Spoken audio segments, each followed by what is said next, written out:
आप ये सोचते हो कि मेरा एनालिसिस इतना बढ़िया है कि मैं मार्केट में प्रॉफिट कर सकता हूँ, बट मार्केट को घंटा फ़र्क नहीं पड़ता कि आपका एनालिसिस कितना बढ़िया है। मार्केट को इस बात से फ़र्क पड़ता है कि आपका बिहेवियर क्या है मार्केट को लेकर, खुद को लेकर, खुद के इमोशंस को लेकर आपका क्या बिहेवियर है।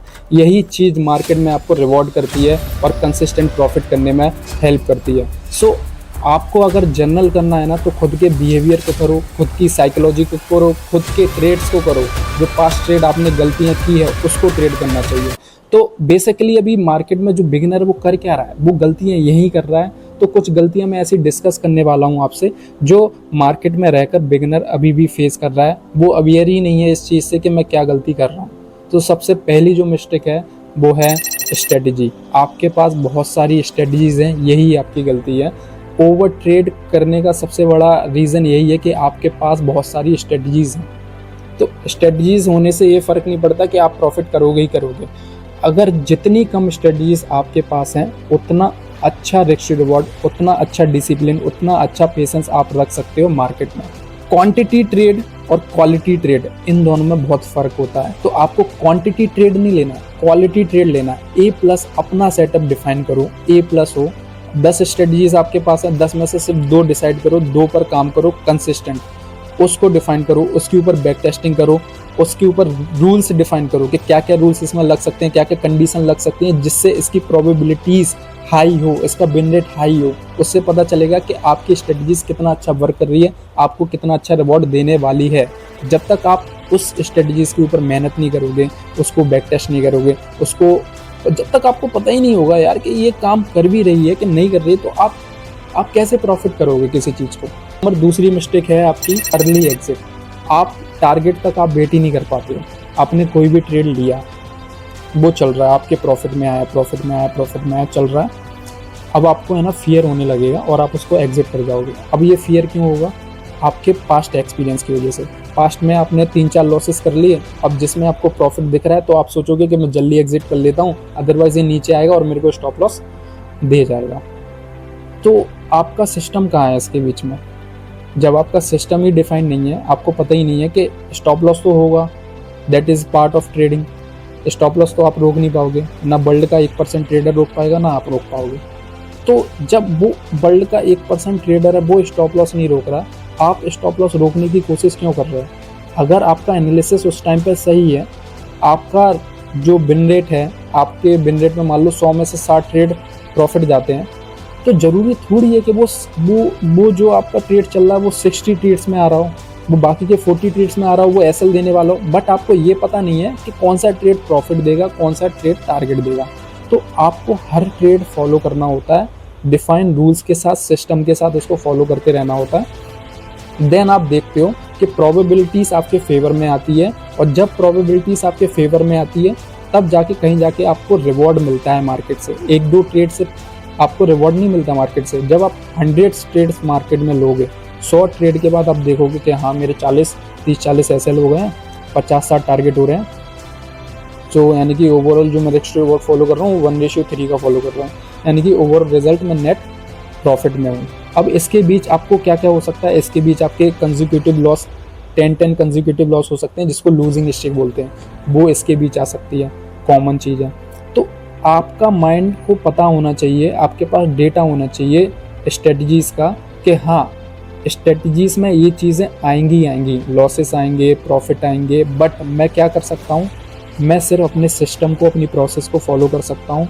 1:3 जो भी आप रिस्क रिवॉर्ड फॉलो करते हो, 1:3 हो, 2 हो, जो भी करते हो, वॉट एवर इट इज़, सो उसको आप प्रॉपरली फॉलो करोगे, तब 100 ट्रेड बाद आपको रिजल्ट आपके हाथ में आएगा। 1 महीने में या 5 दिन में, 10 दिन में, 2 दिन में आप इससे बिल्कुल भी ये उम्मीद मत करो कि आपका रिजल्ट प्रॉफिट में ही होगा। 100 ट्रेड के बाद देखो आप नेट किस में आ रहे हो, प्रॉफिट में आ रहे हो, तब आपको पता चलेगा कि आपकी स्ट्रेटजी कितना वर्क कर रही है।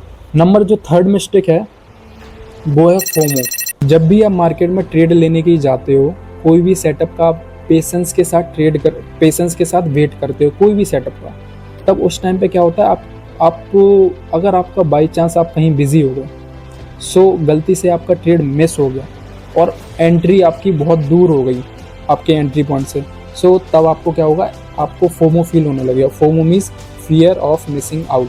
आपको फोमो इतना ज़्यादा फील होगा, यार मैंने इतना वेट किया अपनी स्ट्रेटजी का और मेरा जो एंट्री थी वो मैं नहीं ले पाया। तो भाई जो एंट्री आप ले ही नहीं पाए, वो ट्रेड आपका था ही नहीं, तो उस ट्रेड के पीछे गिल्ट क्यों फील कर रहे हो? वो ट्रेड आपका था ही नहीं, तो उस ट्रेड को आप अवॉइड करके नेक्स्ट ट्रेड का वेट करो पेशेंस के साथ। जो छूट गया वो छूट गया, जो पास्ट में छूट गया उसको हम वापस नहीं ला सकते, इसलिए नेक्स्ट ट्रेड का प्रॉपर तरीके से वेट करना सीखो। जो नहीं मिला वो आपका था ही नहीं, ये समझो। मेरे साथ भी बहुत होता है कि मेरे जो प्रॉफिट वाले ट्रेड हैं वो मिस हो जाते हैं। कभी मैं बिजी हो जाता हूँ, कभी घर से बाहर होता हूँ तो देख नहीं पाता हूँ ट्रेड और वो मिस हो जाता है, तो मैं उसके लिए फोमो फील करूँगा तो ओवर ट्रेडिंग हो जाएगी उससे। और यही पे आता है फोर्थ टॉपिक, वो फोर्थ पॉइंट जो मिस्टेक करते हैं ओवर ट्रेडिंग की। सो ओवर ट्रेडिंग की मिस्टेक क्यों होती है आपसे, आपने कभी सोचा है क्यों होती है? देखो ओवर ट्रेडिंग है ना, अगर आप बिगिनर हो ना तो ओवर ट्रेडिंग होगी। और ओवर ट्रेडिंग को रोकने के लिए सबसे बेस्ट तरीका है, जितने ट्रेड्स आप करोगे, अब जितने ट्रेड्स करोगे, मैं ये नहीं बोल रहा हूँ कि आप दिन में भर के ट्रेड करो, मतलब जितना एक्सपीरियंस आप लोगे मार्केट में तब ये ओवर ट्रेडिंग आपको समझ में आएगी ये क्यों होती है। कैसे समझ आएगी? जब आप ट्रेड लोगे आपको उससे सीखना पड़ेगा कि आज जो भी मैंने ट्रेड लिया मैंने उसमें गलती क्या की है, उस ट्रेड को जर्नल करना पड़ेगा, अपने माइंड को जर्नल करना पड़ेगा, तब आप समझ में आएगा कि मैं ओवर ट्रेड कर क्यों रहा हूँ। जब आपको पता रहेगा कि मुझे अपना सिस्टम, अपनी प्रोसेस को फॉलो करना है, तो ओवर ट्रेड वहाँ से होगी नहीं। और हाँ, ओवर ट्रेड रोकने के लिए क्या तरीका है? आपको सीरियस होना पड़ेगा मार्केट के साथ, खुद के साथ, अपनी खुद की लाइफ के साथ। अगर आप सीरियस नहीं हो ना खुद के साथ तो ओवर ट्रेड आपको आज भी हो रही है, कल भी होगी, परसों भी होती रहेगी। और एक और तरीका है जिससे आप ओवर ट्रेडिंग अपनी कम कर सकते हो।